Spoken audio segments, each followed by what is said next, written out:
Ladies and gentlemen, allow me to begin by requesting that there are those missions that are here and operating from Kenya.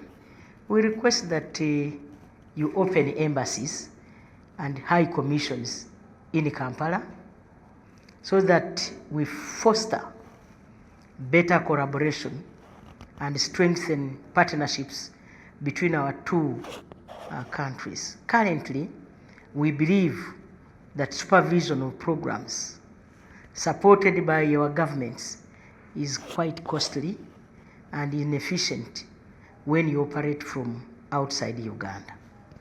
Therefore, we strongly encourage you to consider opening up offices in Uganda to ensure that the intended objectives of the programs you support are met in an efficient and cost-effective way.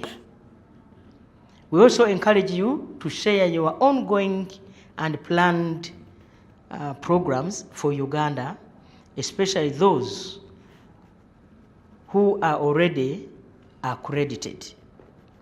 At least today I've known that we still have those who are not yet accredited.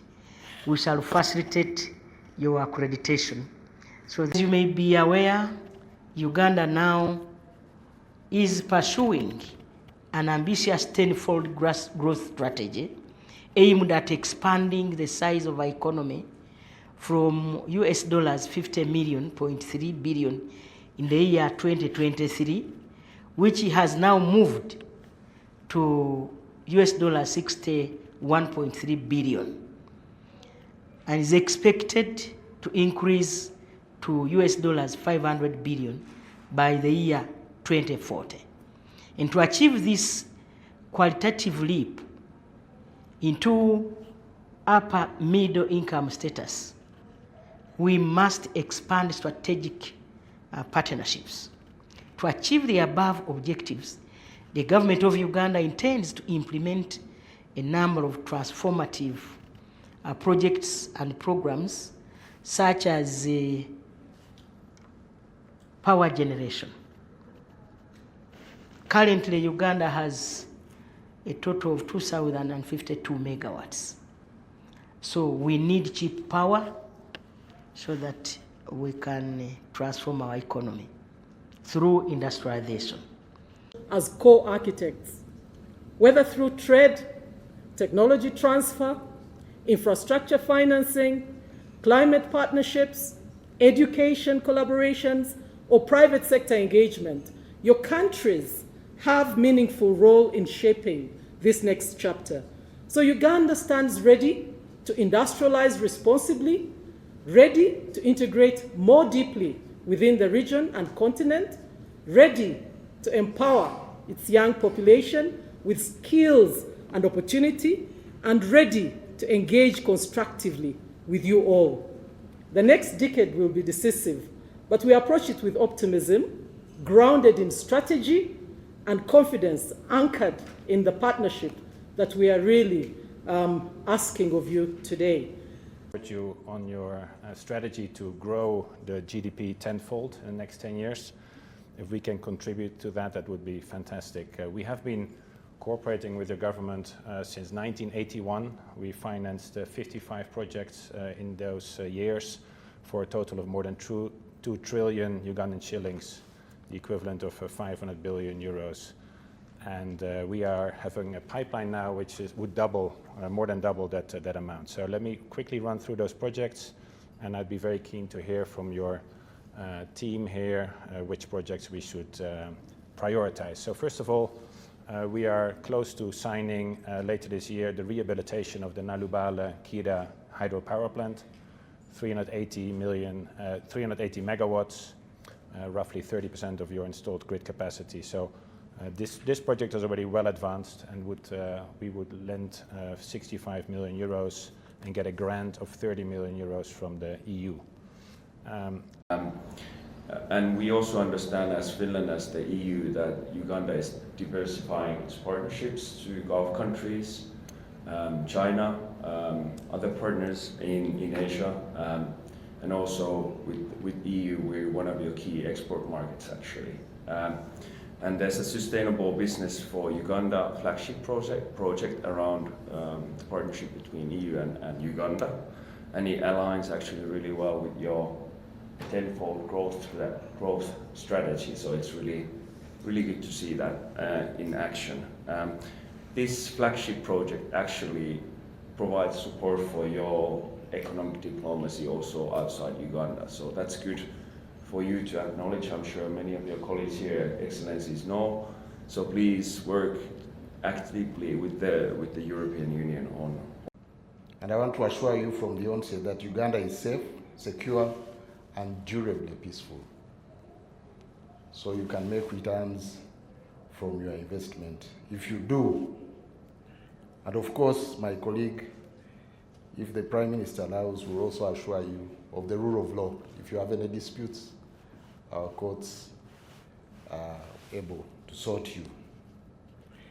Sector-specific challenges and opportunities I've had their issues to do with especially free movement, visa applications. Our immigration people say sometimes people use the wrong web, but I'm told there are issues to do with the portal. And I want to assure you that when you encounter such challenge, recourse should be had to the High Commission here, who would give you a note verbal, and then you get visa on arrival. In terms of human capital, Indonesia is opening, through the Indonesian aid, opening scholarships for Ugandan students to study in Indonesia. This year, we are opening a new scheme which allows public officials, public workers to be awarded scholarships from Indonesia. Kenya has received quite many. Last year in Kenya, 40 Kenyans have been awarded, and Uganda only one. So we are really open to the opportunity that more and more Ugandans make use of this opportunity. Focus number one in this category is on value-added manufacturing. Number two, to do that, we need the development of industrial parks and special economic zones. We have already generated the required legal framework for this to allow for the necessary tax holidays. Number three, emphasis on sectors where Uganda has a competitive advantage in manufacturing. We have a competitive advantage in minerals, as I mentioned, and many other areas in agriculture. Nobody can compete with us. So we are emphasizing those sectors, and any collaboration in those areas is indeed welcome. And then the integration into regional and global value chains.